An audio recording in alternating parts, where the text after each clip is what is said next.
we learn, I think, one final thing from Joseph, a very specific thing that we can do to act in a blessable way. And I would state that this way: don't yield to temptation.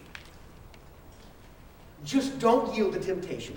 You see, inevitably, it seems like we can go one of two ways. One of two things will happen when we've been betrayed. One of them is this: we live with these horribly debilitating emotions for such a long time that we begin to cry out just for relief. I want to stop feeling bad. I want to stop feeling the pain. I want to stop feeling the anger. I want to stop feeling the despair of my life dreams being shattered. I just need some relief. And when we begin to cry out for relief, we became vulnerable to finding relief in places that end up only complicating our lives. Because they make us feel better for a little while, but then they only make life worse. I began to notice relatively early on in my pastoral gig that I'm kind of still riding, that I would be talking to people who would get caught up in things that were just really making havoc in their lives. Some people who were just like, they were hitting the bottle and hitting it hard, and the alcohol was just ruining everything.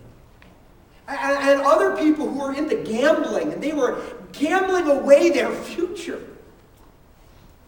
And then I talked to other people, and they were like porn addicts, and they just could not get rid of this addiction in their lives. And then I talked to others who were like shopaholics, and they lived to be able to just go and to use, that little piece of plastic to buy things that made them feel good. And as I began to interact with their lives, the oddest thing happened. I realized a common denominator began to surface. Where did this pattern begin in your life? And it was uncanny how many times it got traced back to times of stress and turmoil, and they began to do these things because it brought relief. It made them feel better for a little while. But it ended up leading only to a more complicated, more dissatisfying life. We can just, out of our desire for relief, to feel good just for a moment, become vulnerable to things that do give us relief, and we feel better, but it's temporary and leaves us in a worse case than before. But you know the other thing that can happen? We can look at those shattered dreams, and we can look at it and say, you know what? What's the use? And we can stop caring about what our life is like and what we're doing. And when you don't really care, you make all sorts of really poor choices. I remember talking to a 16-year-old girl years ago and in another state. And she was sleeping with anybody who would want to have her.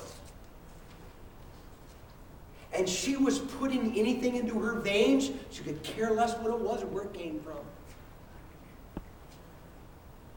She was out of control.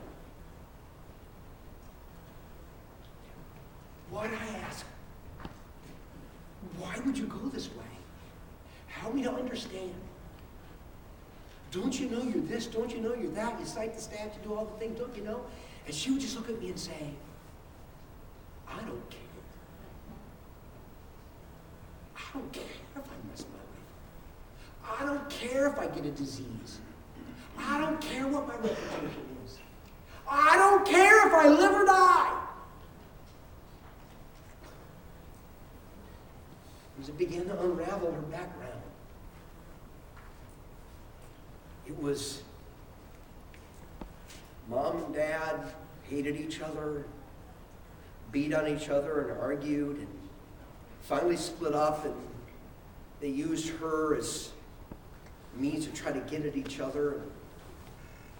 She went back and forth from one home to the other one, and to a friend's, and to some other relatives, and back to that home. And then finally other people came in the pictures, and she would live with one and be abused there, and go live with another and be abused in a different way there.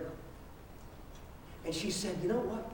My life just got to be so bad, and anything like a life was so taken away from me that I don't care anymore.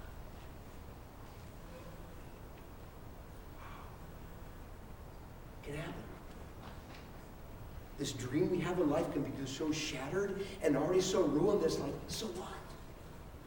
Ruin me. What do I care?